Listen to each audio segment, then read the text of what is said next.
I, Dr. Muhammad Akram, Department of Eastern Medicine, Government College, University, Faisalabad. I will discuss about the activation of fatty acids. Fatty acid की oxidation कैसे होती है?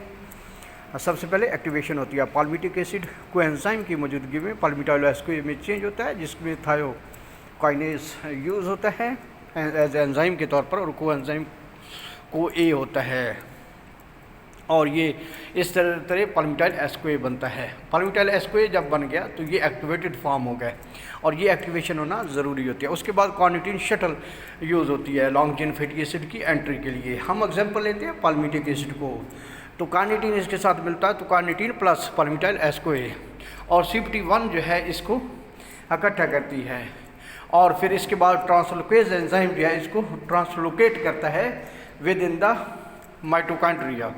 उसके बाद जो है वहाँ से जब माइटोकॉन्ड्रिया में जाते हैं तो कार्निटीन और पाल्मिटिक एसिड अलग हो जाते हैं, वहाँ पे CPT2 जो है वो इनको अलग करता है। CP के या CPT1 और 2 क्या हैं?